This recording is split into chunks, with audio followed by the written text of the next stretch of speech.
You're listening to the Preppy podcast, and I'm your host, Patricia May Olson. I'll be interviewing the brands, businesses, and influencers who are keeping the modern preppy lifestyle alive. Each Tuesday, I'll bring you a new episode, but if you're craving more preppy, then shop the merch and listen to past episodes at thepreppypodcast.com. And be sure to follow at the Preppy Podcast and me, Patricia_May_Olson on Instagram.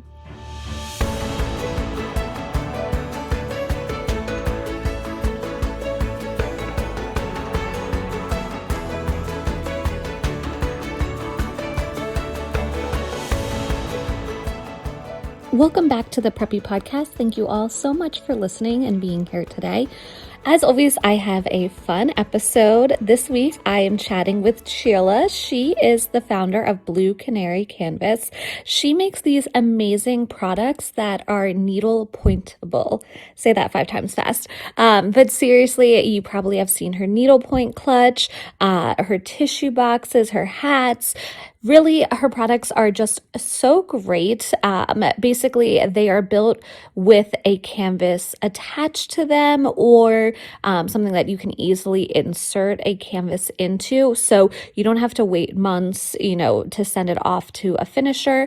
You just get that instant gratification, which I love. You've seen me share my pink and green preppy clutch that she had made for me, and I am just so obsessed. So I really enjoyed this conversation because I feel like she sort of created a whole new category of products. So learning about how she created that, how she got it off the ground, the inspiration and sort of sneak peeks of what she's working on and what's next.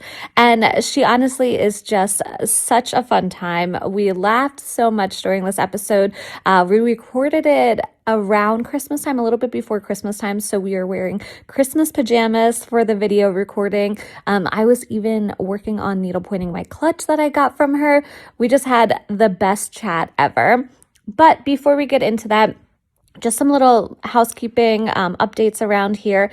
If you want to go to Camp Preppy in the Hamptons, it is almost sold out. I think by the time this comes out, I might only have 3 or 5 tickets left. So get those while you still can because they will sell out in the next week, I will say. And then also planning ahead, we are going to have a Camp Preppy in the fall, probably in September, similar to the Berkshires one that we did. And then I'm also planning a holiday one. So as soon as I have more details for those, I will let you all know. But everyone has just been loving the Camp Preppies. It's such an amazing community, which leads me to the next thing I'm working on, which is a sort of preppy club or members community. The conversation after Camp Preppy, everyone has just made such great friends, continued. We have a group chat. So nurturing that community and growing that is really a goal for this year. So stay tuned for more details. I'm just in the beginning stages of figuring out how that'll work, but it will be a monthly membership fee, a very small amount, and we will do some virtual meetups and activities and crafts, as well as get some exclusives for members only. Also working on some little weekend or one day getaways for members only. And then, of course, they'll get first dibs for Camp Preppy. So as soon as I launch that and have more information, I will let you all know. And then lastly, if you want to join, I have a little thread or feed on Instagram where I share my preppy finds from a lot of the people that I interview on this podcast. Basically daily, I post at least one link on there of something cool, as well as sneak peeks of products I'm working on and things like that. So if you want to join that, send me a DM and I'll send you a link to join that on Instagram.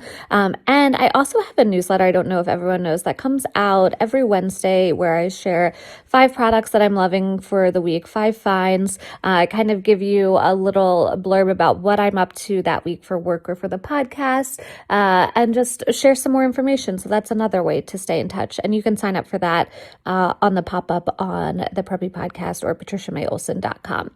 All right, well, let's get into this week's episode. All right, so why don't you first let everyone know who you are, where you live, and what you do? Thank you for having me. Of course. My name is Sheila Salviti. I own Blue Canary Canvas, which is a needlepoint product and design company. I live in North Jersey. My husband and I are both from the Philadelphia suburbs and lived there our whole lives. And then we were relocated to Cincinnati for his job in 2019, and then relocated here again in 2021. Okay, I love a fellow Philly girl. Yes. Um, and for those watching or listening, we both have print fresh pajamas on. It's around the holiday season that we're recording, even though this will come out in January. But we thought it'd be cozy and festive and fun. And then we also are going to be needle pointing. So this will really test my multitasking skills and my concentration. But I believe in us. I think this will be so fun and such a different, like, visually pleasing episode. Same. I also think it will keep me from like my Italian hands just doing this the entire time I'm Yes, talking. So that will be visually more aesthetic for your podcast. totally. So let's start at the beginning. Tell me a little bit about you as a kid. Were you someone that was always creative, always entrepreneurial? Like, what are some childhood stories?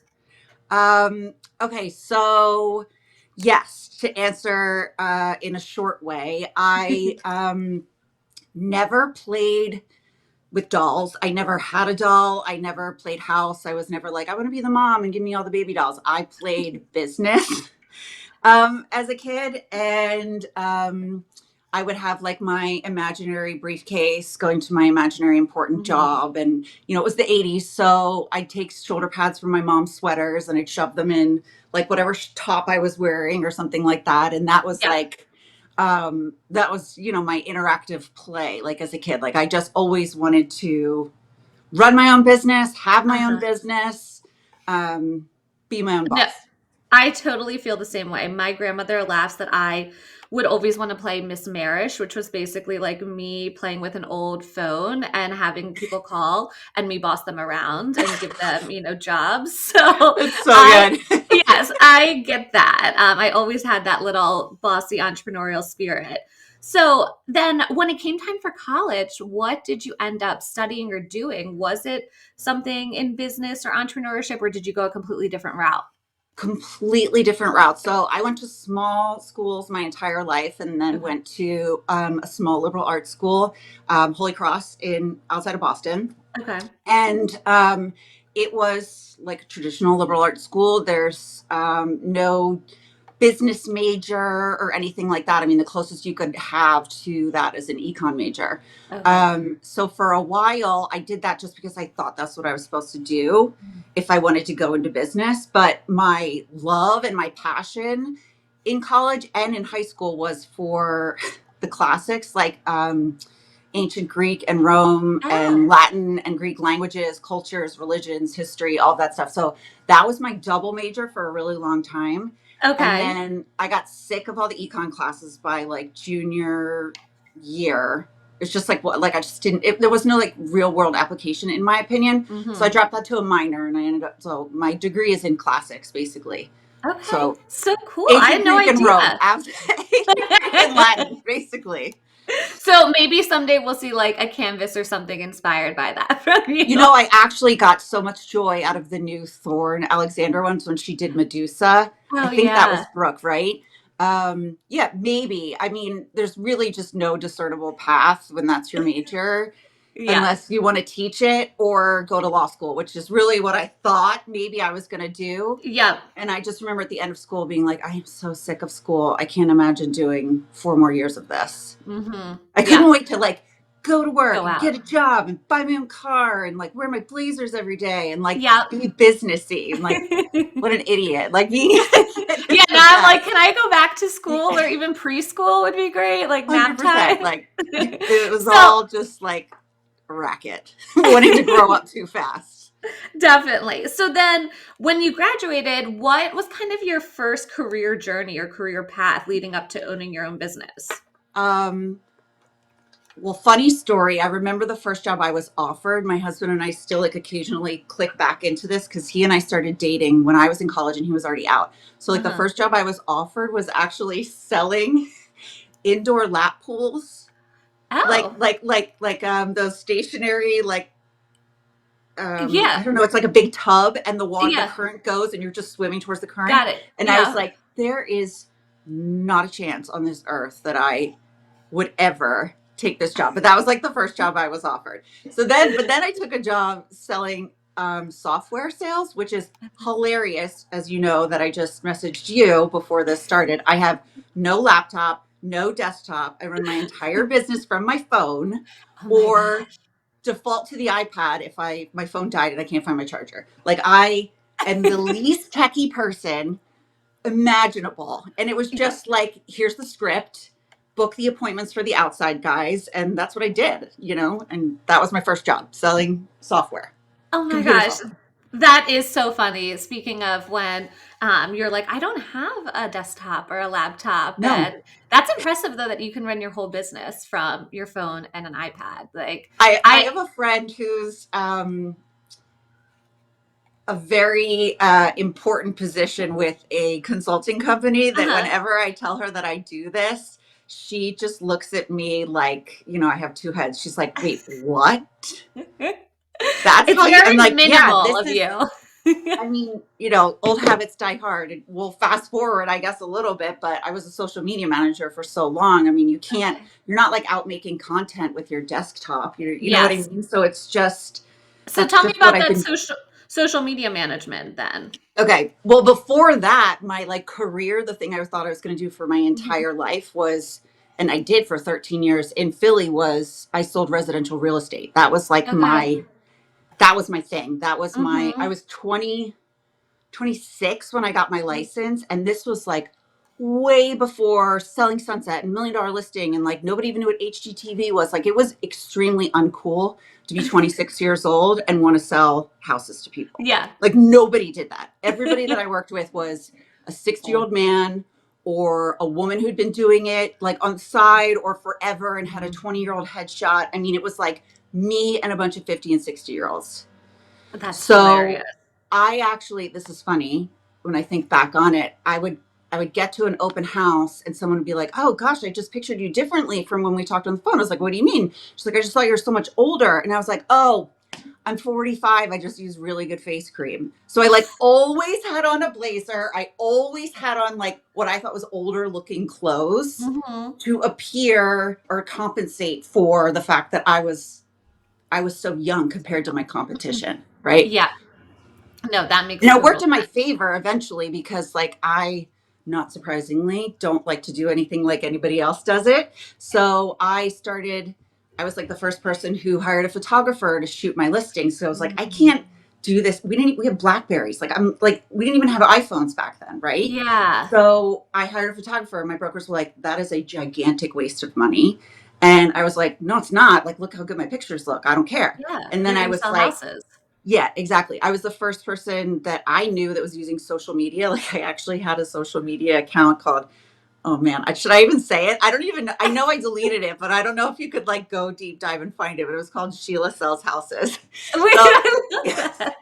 yeah. So that was like the OG introduction to like social media. And that was my favorite Okay. part was like the marketing and the selling Mhm. piece of it. And I actually like I won a bunch of awards. I was on the cover of Realtor Wow. magazine. Like I was chosen for like their 30 under 30 Oh my issue that gosh. year and like was on their cover shoot in Chicago. It was like a Wow. big deal and it was awesome. I was like, this is what I'm going to do for the rest of my life. I Yes. was convinced. I mean, I knew I'd have a heart attack probably by the time I was 50, but I was like, I'm good at this and I love it. Mm. And this is my career. Like you Yeah. can call me in 20 years for your kid's house and I'll be right here.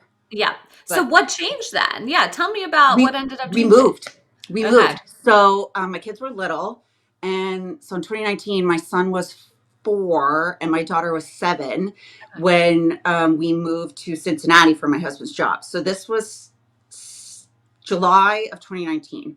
Okay. And I was like, I don't even know where Target is. Like, I cannot help someone find a house. Like, I, Yeah. I don't even know like The how to get good groceries areas yet. Like versus I the can't, I yeah. can't, right. So I just sort of abandoned shop on that, Mhm. thinking we'd go back someday and I'll just pick up right where I left off. I kept my license active, whatever. And I did it. I mean, I just threw myself into getting my kids acclimated. Mhm. I'd never moved anywhere in my whole life. They were so little. So I volunteered a lot at their school. I was just doing like the mom thing Yeah. until COVID Mm-hmm. happened March after that. Yep. And I say to anybody who asks me, like, when you moved, I cried every single day when we moved there because I hated Mm. it so much. I'm Yeah. like a Philly girl my whole life. I didn't know anything different. Yeah. And I cried when we left 2 years later because I didn't want to leave. Oh my So, gosh. yes, I mean, that's Full the Midwest for circle. you. If you've Yes. ever like been from there, had a friend from there, or temporarily lived there, it just like sticks on you and you never shake it. Oh my Yeah. gosh, that's hilarious. So where does needlepoint come into the picture? Like, when did you start needlepointing? How did you start needlepointing? Like, where's that come from? That actually happened during COVID. Okay. I could send you a picture after the fact of my first time in a shop because I took my daughter, who was then 8. She's wearing a mask. Oh She's my gosh. wearing this headband with cute little reindeer, like, or like elf, I don't Yeah, know, like antennae some coming out holiday. of the top, right? And she's sitting Yeah. in front of a thread wall. She loved like making friendship bracelets. And she was like, this was her face when she walked in, and that was my face when I walked in. Like, at first, you see a thread wall, right? And you're like, holy, like, this Yep. is beautiful. Yep. So it was Cincinnati Needlepoint in 2020. I mean, I joke that like I needed a hobby that wasn't eating or drinking. And in a new city with no friends, I didn't know anybody. Like it was Hmm. just me and my kids, my husband who worked from home anyway, and COVID, right? Yeah. So we went to the needlepoint store, and the lovely woman there, I wish I could remember her name, I could see her face. I picked out a tennis ball, and my daughter picked out a little dog, and she told us right there on the spot. Wow. Hmm. I love that. So you were immediately bit by the needlepoint bug then once you got that first canvas. Totally. And I've like always been crafty. My sister and I, we had like an Etsy shop for a while when we were kids. Oh, She fun. made those like fabric colored bulletin boards, like with the Uh-huh. nail heads. Like she sold those. I used to bedazzle like my friend's Nokia flip phones. I actually Yeah. posted about that recently. Like I remember just sticking like pink gems all over them, and Yep. I'd put a letter, like it was for like my friend with an A, or like Patricia, I'd put a Yep. P in jewels and then surround. I mean, that's like the stuff that I did all the time. So yeah, it was right up my alley. So then you discover this love for needlepointing. Hmm. At what point then in that journey did you decide, I think I can create a business out of this? Like, I have some ideas. I want to do this my own way. Like, Yeah. what did that look like, or what is that moment, that light bulb moment? So at that point, I had picked up a new position as a social media manager for a startup, right? And because it like I got to the point where it's like, yes, I'm staying home with my kids. I know it's important for them, but like I have to do something that's just like the way I'm a better mom when I'm working, kind of thing. Like I needed an outlet, even if I couldn't leave my house to do anything, I needed to be doing something. Mm-hmm. So I started working for a friend who's a startup, and I like built his brand online and like his social following. It was basically like do whatever you want, kind of like I had like complete creative control to like build it Mm-hmm. online. So I was doing that, and I it was probably like 2 years. So I was still doing that when we moved here, relocated here Okay. to North Jersey.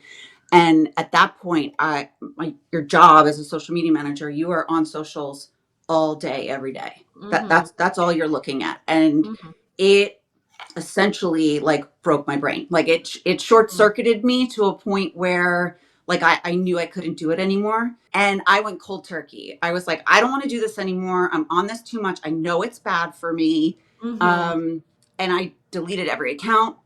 and sat outside and looked at the trees for a couple days. And I'm like, well, what the hell am I going to do with my hands and my eyes now? Like Yeah. I touched grass, I got involved with nature. I'm like, now what? And I picked up my needlepoint again, and I just like never stopped. Mm. And that was like the thing that like healed me Yeah. mentally, Yep. and got me back creatively and excited for doing something new that was Yeah. all just mine. I love that. I do think needlepointing is super relaxing, and I like it because even if I'm doing something like watching TV where I feel like I'm just rotting in front of the TV, right now I'm watching Gilmore Girls again for some reason. Oh I yeah. feel like it's like testing my brain a little bit. So I totally get that. It like relaxes you. It makes you think in different ways and Yeah. creative and use a different side of your brain. Yeah. So tell me then about launching Blue Canary Canvas. Yeah. So I had at that point zero social media accounts, Mhm. right? I mean, like I deleted everything. So my first design ever was actually I'm nicer when I like my outfit, simply because it's something that I've said to my husband for like the better part of a decade. Yeah. It's just in jest, like getting ready to leave the house for something. And I was like, this would be really funny on a canvas to hang in my closet, right? So Yeah. that was the first thing I ever painted. And then, like any new business, you're like, I don't know if anybody's going to like this stuff. I mean, I'll just do it for myself, whatever. And then finally, I guess I was brave enough one day or had enough wine that I was like, let's just do it, right? And I hit publish on the first post, and Yeah. that was October 2023. So like 2 years Wow. ago. Oh my gosh. Yeah. Yeah, I'm so impressive then. I didn't realize your business was that new. Yeah. And first of all, like, how did you teach yourself how to paint canvases? I feel like that's so complicated. It's like the tiniest little canvas. So what was that learning process like? Like, did you take up YouTube or Yeah. have a friend teach you? It was so Yeah. hard. And I actually still have the first thing I ever painted that is the biggest mess ever. Like I have it in a cabinet that I like come across every now and then just to like remind myself, like, look at where I started and like look at what I can do now. But it was Hmm. honestly the first thing that I Wow. ever was bad at that I wanted to get better, that I didn't just drop it. Like Yeah. typical like firstborn type A personality. Like if I'm not good at it, see ya. Like I don't want to do it. I don't want to play that sport, whatever. Like I'm just moving on. But it was the first thing that I Hmm. was like, I suck at this, but I want to keep getting better at it. So that was really Yeah. an unusual feeling for me. Uh-huh. I get that. I'm that type of person too. I'm like, if I'm not good at this, there's something else to do. Yeah. Yeah, exactly. I'll just move on. Right. Yeah. Okay, so then you were challenged by painting a canvas and Yep. you love that challenge, right? So you made your first canvas, you posted it online, and Yeah. then people just were attracted to it and you realized you could sell it and have a business. Is that kind of how it happened?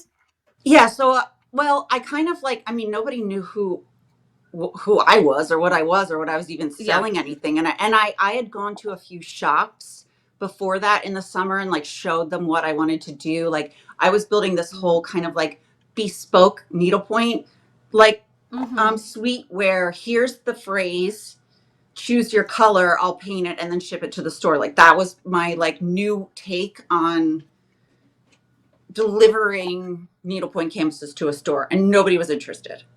So so, I mean, you walk into I get it now. You walk into a store and you're like, that's the one I want to take home with me. Yes, yeah, you don't want to wait. Right. Especially if you're in a Yeah. store. If you order it online and you're getting something personalized, that's a different sort of Yep. experience. Yep. No, Um, 1,000%. yeah. So everybody said no. And I was like, okay, well, I mean, I guess I could just like paint them on my own. And I Mm-hmm. was like, I have no following. I need to figure out how to get people to see what I'm doing. Right. So the Uh-huh. only accounts I followed with this brand new account was needlepoint. It was like, things that like just looking at beautiful stuff all day. Like I didn't Yep. open socials and see something that like triggered me. I didn't open socials and start doom scrolling. It was just pretty needlework everywhere Yep. I looked, right? There was no harm, and it was just really positive energy for me. So I started posting like remaking memes and like gifs that were like trending, but like Okay. relate and made them related to needlepoint. So Mm-hmm. that was like how I built like traction and following. Like I just made stupid content about like needlepoint stuff. Yeah, like whatever Whatever's keeps the going roller viral or coaster. like of the moment, so that Yes. yes, so that Yeah. it would So I gain just traction naturally, kind of, Yep. right? Yep. So I did that. And then, I mean, I kind of joke that if I ever wrote a book, it would be called People Love Free Shit. Like there's nothing you can't dig up in the way of like followers or content or exposure if you're giving away something for free. Yeah. Everybody loves free stuff. I love free stuff. Everybody Yeah. loves free stuff, right? My So, grandmother and mom, we have a saying, it's like free is for me. Like yeah. if there's something like when we were at Kathy Hilton's party the other week, we had so much free stuff and like Amy from Print she's like getting rid of it. She's like, we don't need this. Like, I Yeah, know I don't yeah, need a giant candle. I'm like, no, free is for me. I can't turn yeah. down free stuff. Like, I will find a way to get this all home, even if I never use Yeah, it. we need to stitch that in 2026. Yes. And I also like, if it's nice, buy it twice. That's been on my Yes. list for a very long time. So cute. So then talk to me a little bit about your needle pointable products, right? Like your Mhm. ready to go items like this clutch that I'm working on right now, because I think it's so genius that you don't have to wait for a long time from a finisher.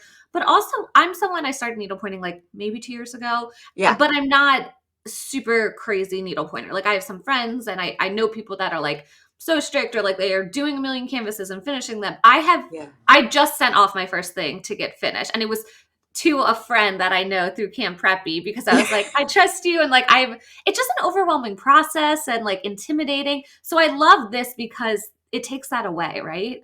Yeah. Well, so how nervous were you when you were putting that in the mail and sending it to her? Like, what if this gets lost? Like, what if I Yes. never Yep. see this thing I spent 30 hours of my So life? true. Yep. Right? It's Yeah. so scary. The first thing I ever sent off was a belt. It's funny because the first things I learned to self finish pretty quickly. Okay. Be like, just, I was like, again, it's COVID. I was like, well, I don't know. I'll just figure out how to like turn this into, again, the ugliest self finishing you'll ever see in your life. Right. And I still bring them out every year and I'm like cringing big time, but it's like part of the journey. So like they go up on the Yeah. tree in the back. It's fine.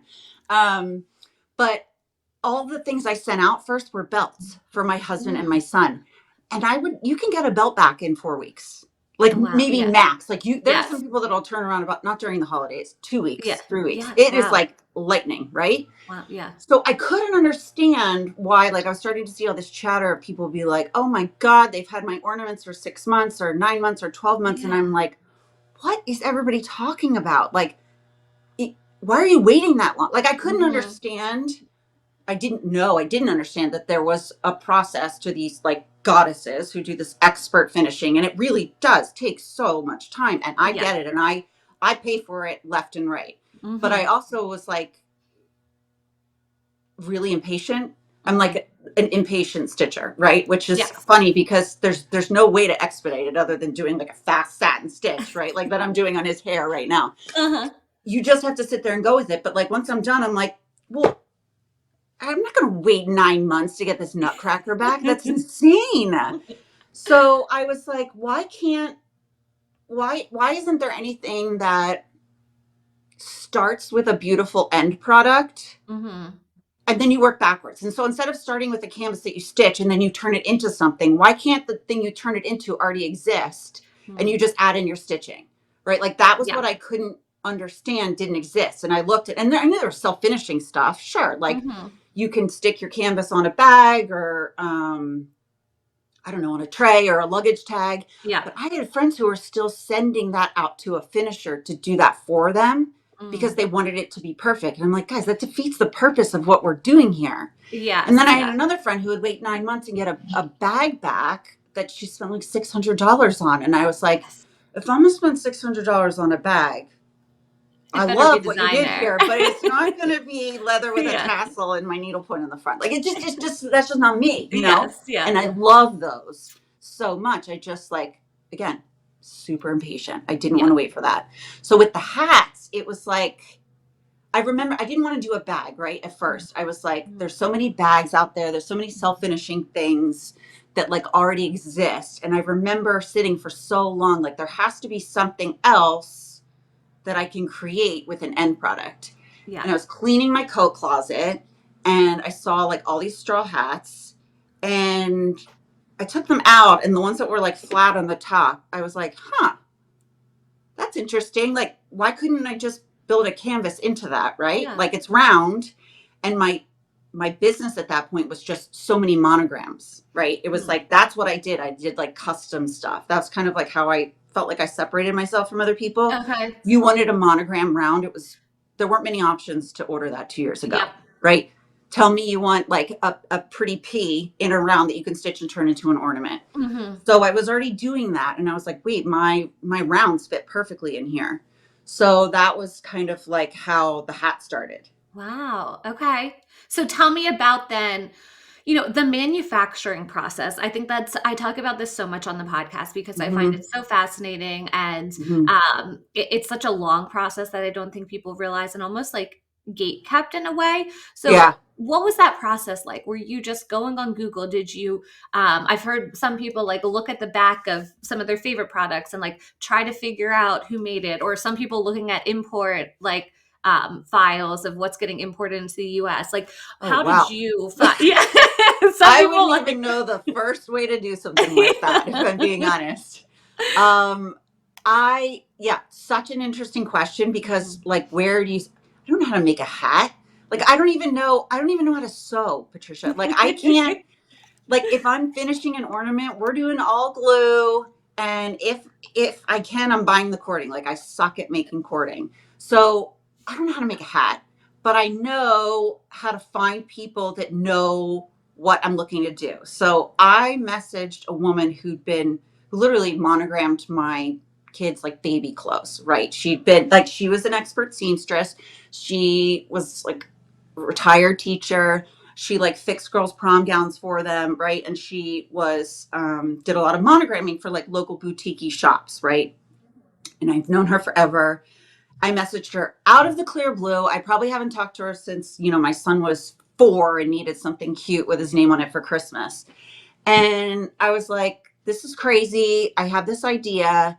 Could you put this thing, which was like my monogram round, bound, which by the way, my 13-year-old daughter, who was 11 at that time, who knew how to use the sewing machine and I didn't, she was binding all of my canvases. Okay. I was like paying her $1, $2, whatever it was to bind each canvas. So she binds the round and I was like, can you put this inside this? And she said, I don't know, I'll try. And that was like, she sent me one back in the mail. And I remember taking a video and sending it to my friends, like, oh my God, we did this. Like, this actually will work. So then I had to like, okay, but like, can you hold it? Can you stitch it? Like, how does that work? Right.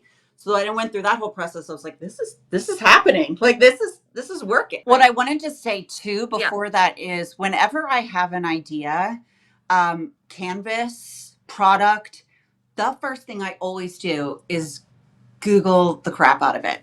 I just putting my water down. I always need to make sure that it doesn't already exist, right? Like that's so important to me. So with the hat, obviously, like I ran as many iterations as I could and I found absolutely nothing like this. So I was like, okay, let's move forward with this, right? Mm-hmm. So then, yes, she got it back to me and I was like, this is so crazy. So we were going on spring break with our kids. We had another family and their kids that were going to be at the same resort. And I brought my hat, this like the OG, like this is the one hat that I had and it was stitched, right? And I used the hotel where we were staying as the backdrop for like my photo shoot for like my first product, right? So like that entire trip has 1,000 photos of this hat and like 5 of my kids. Like, I mean, we have What's your one. other baby? Yeah, that we have one of the 4 of us. I mean, it's like that trip didn't even exist. Yeah. on camera, right? In the cloud. So I brought one that wasn't stitched for my friend because she's also a stitcher. Yeah. So I take a video of her sitting on the beach stitching it. She's wearing a blue bathing suit if you go back and look. And I posted it. And I mean, to date, I think it's over 200,000 views or something. Like it Wow. took off. Yeah. As much as a needlepoint post could take off, right? Okay.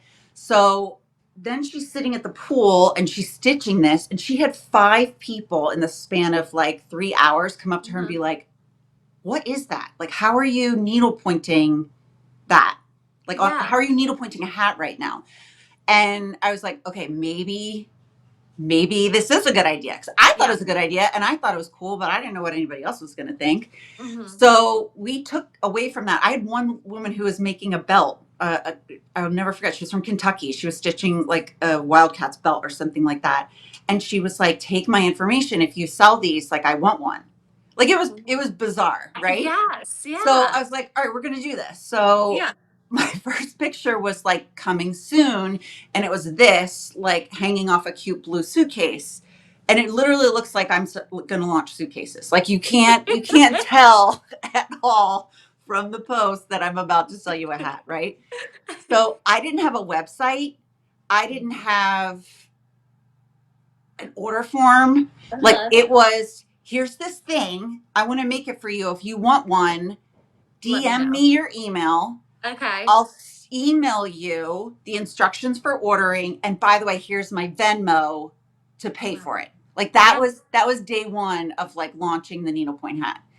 And I remember thinking, if I sell 10 of these, it pays for the iPad I just had to buy because my laptop died. The laptop that died 2 years ago that I still don't have a replacement for. Which I might need to replace mine now. After yours just died. Yeah. And then I thought, okay, if I sell 20 of these, I can pay for the, while I was on that trip, I had a call with a trademark attorney about this idea. Can I protect not just the name of it, but can I protect what I'm building here? Because I don't see anything like this anywhere else. Yeah. And she told me, yeah. So we started that process. And I was like, if I sold 25 hats, that will pay the initial fee to my attorney. So that was like my incremental goal. Yeah. Of like, and I thought, if I sell 100 of these in this whole year, this was March of 2024, April 4th, I think it launched. If I sell 100 by the end of the year, I'll keep going. Yeah. Like I think that means people think it's pretty cool and this is fun and new and I'll keep making them. And I sold 300 the first 2 weeks. Wow. I sold 100 before I went to bed at 10 p.m. that night. Oh like my gosh. I posted a video of me like crying, like I cannot believe this just happened in 8 hours, right? Well, and did you have the inventory that was supported at that point? Or? Yes. So Okay. those things that were going around that was like unhinged things I did when I started my company. I have a list so long in my phone, Patricia, I was like, I can't even.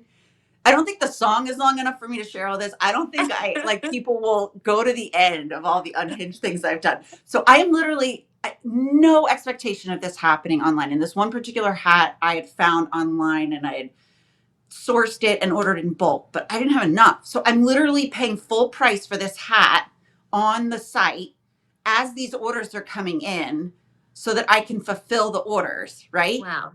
And I didn't buy them wholesale. Like I didn't have any, like, you know what I mean? Like I just like, here's the group that I'm going to make hats with. And I thought that would be enough. And then I was like, and then I'll figure out how to manufacture more of them. So it was like totally unhinged. It was like 10 more orders come in. We're like, well, 10 more hats, add to cart, check out, Apple Pay, right? Like that's what I was doing the day I was launching hats. Well, you've come a long way. So that's amazing. I mean, and what a strong way to kick off the business. And so now you also have these fabulous clutches. You have great boxes. Is that what they're called? The cartonnage, which is new to me. It's like a French box making that's like hundreds of years old. Maybe I'm saying that wrong. I don't know. A very old technique. Yeah. And I saw this. Amanda, the Finishing Fairy, does a really good series of how to make them yourself. You can buy all the kits and make them yourself. And I love that. And worked with her and the woman who builds these to like, let's give a deliverable. Let's find something.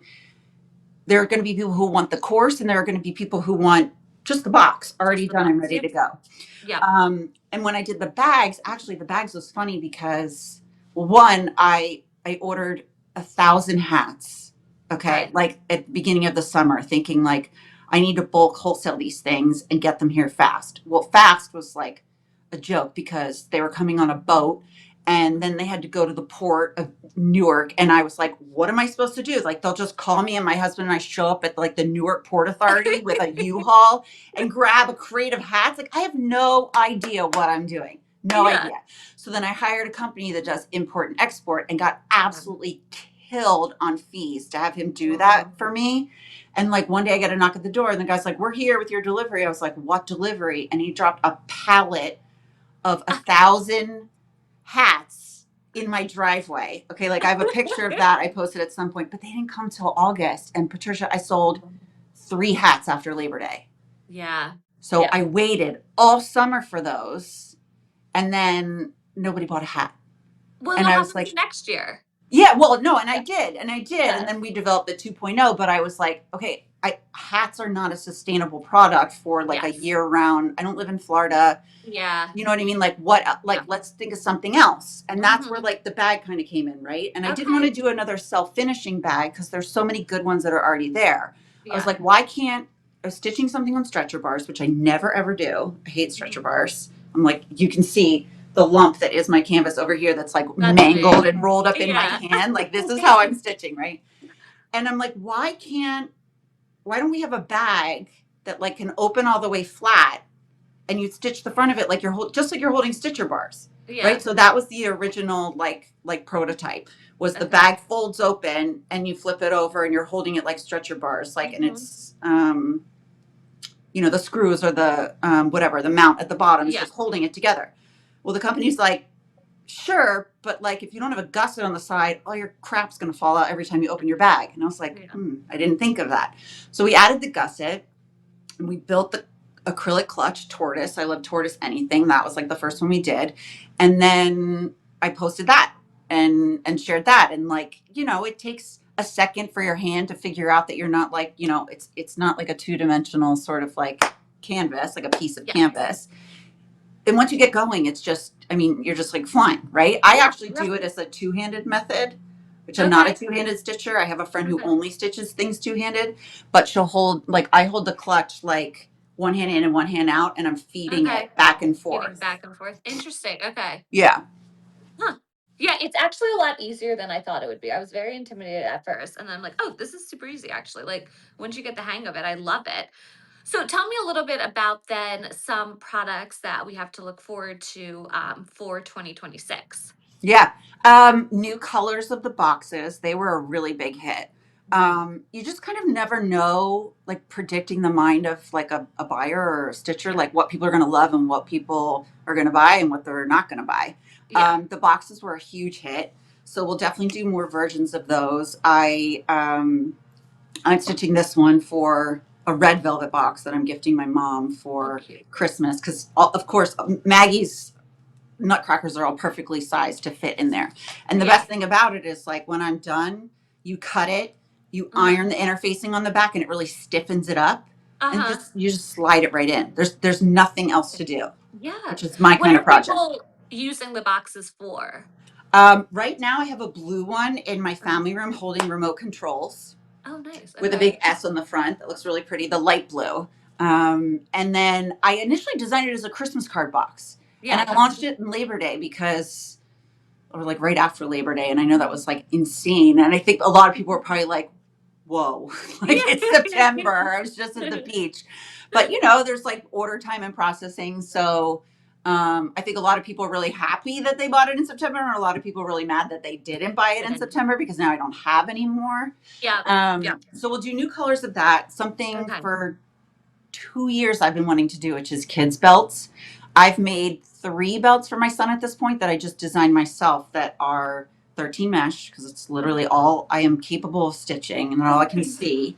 And it's just the ball. He's a simple kid. My husband's a simple guy. He didn't want all the little accessories and the mitts and the mound and the bat, and he just wanted baseballs, right? So I was Okay. like, I can do that. So I designed a mini baseball. We put it a bright blue background. I stitched it in like one baseball tournament weekend. I mean, because his Uh-huh. waist is like, this big around. Yeah. It's a Yeah. kid, it's so tiny. So I Yes. did that. And now I'm going to have baseball, golf, football, and basketball Oh, are going to be the cool. first 4 kid belts. Okay. And just the ball. And they're really sweet. They're really cute. Cute. I love that. Yeah. Oh my gosh, those sound amazing. So, since this is the Preppy podcast, I'm going to ask, what does Preppy mean to you? How would you describe Preppy? Girl, I was voted most likely to be in a J. Crew catalog when I was in 8th grade I or love senior year. that. I don't know what it was. I mean, that was like my whole aesthetic. Like Yeah. my whole life growing up was like insert J. Crew attire from top to bottom. The roll neck Yeah. sweaters, the barn jacket I desperately wish I still had, right? From Yes. 1998 or whatever it was. Yeah.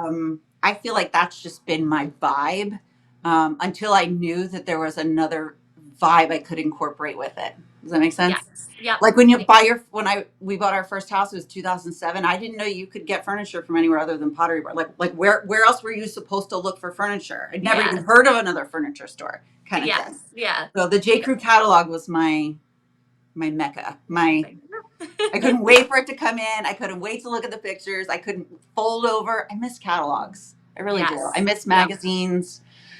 I miss pouring through them.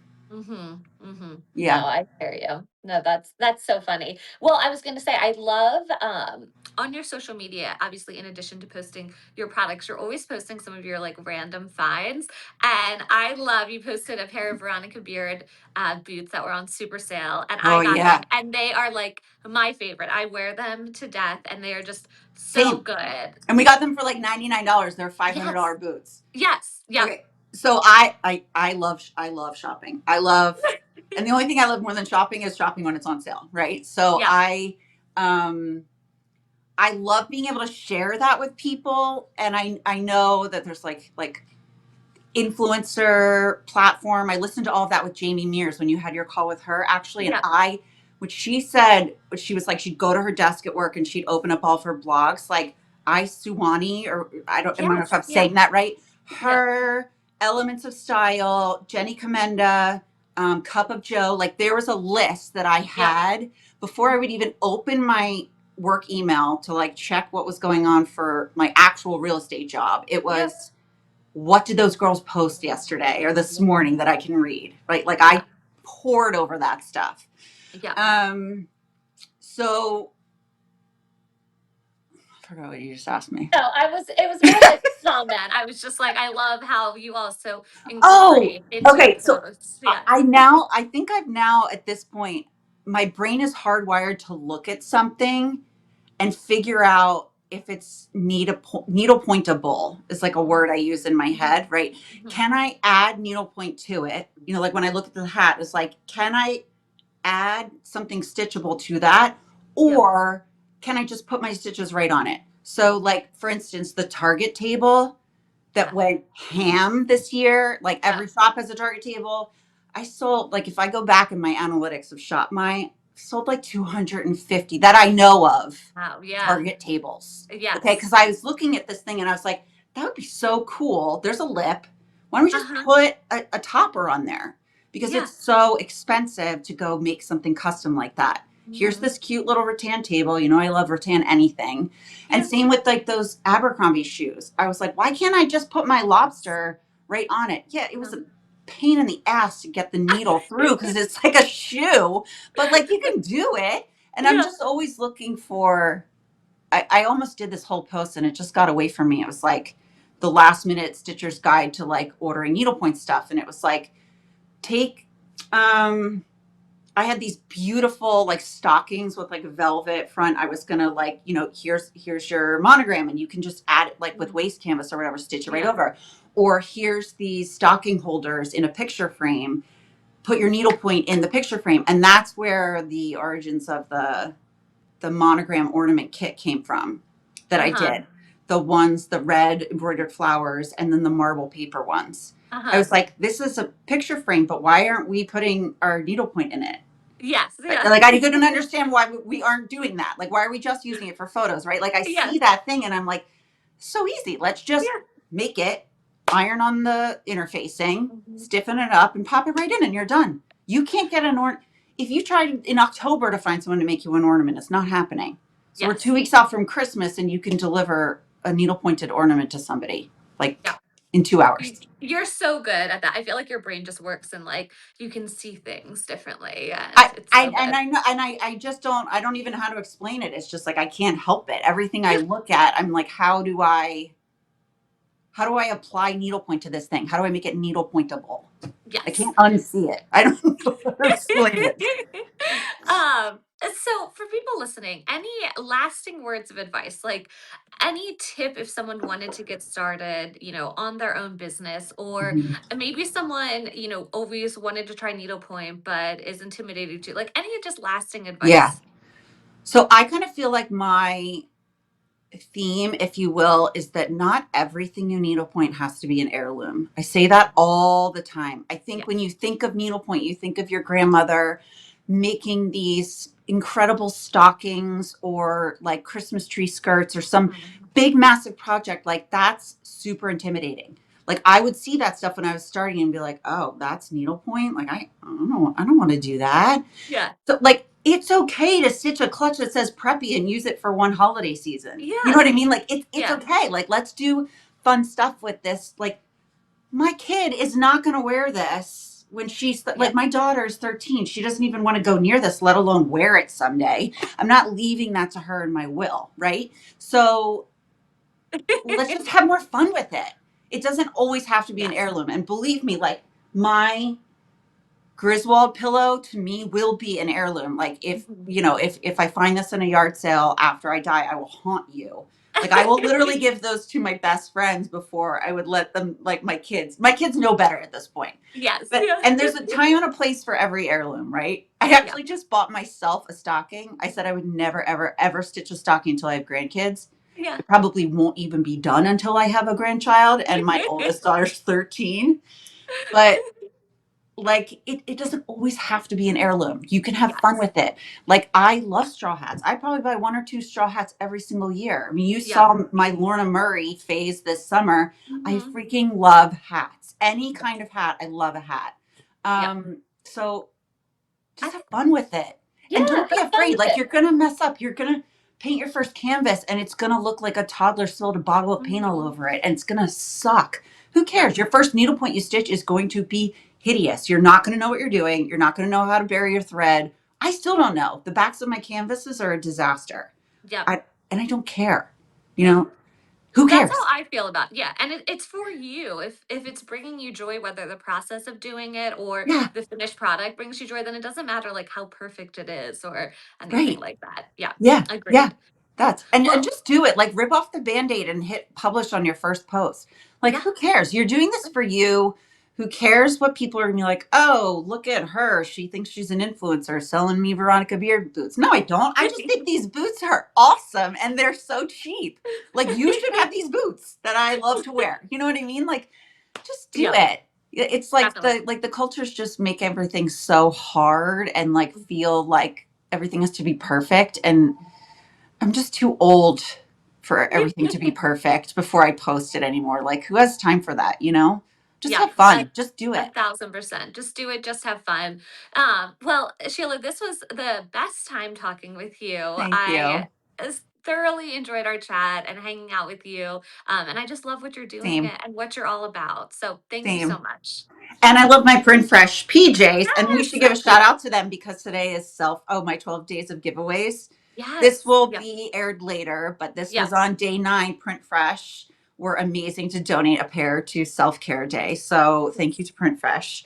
And I would like to host a pajama party now where I can wear my Print Fresh pajamas and my fancy Christmas shoes. The Dillard's Nat Note shoes. Yes. I just so good. I love what you're doing. I love that you have this podcast. I'm grateful that you asked me to join, and anytime you want to stitch and wear cute pajamas, I'm in. Okay, I love that. We'll have to make it a little Zoom or something and invite others. I love that. We'll do it at night and use alcohol next time. Yes, totally. A glass of wine sounds amazing. Perfect. All right. Well, thank you so much, Sheila. Thank you so much for listening to the Preppy Podcast. I hope this put a little prep in your step for the day. Please subscribe, rate, and review on wherever you listen to your podcast, and follow along with @thePreppy Podcast on social media.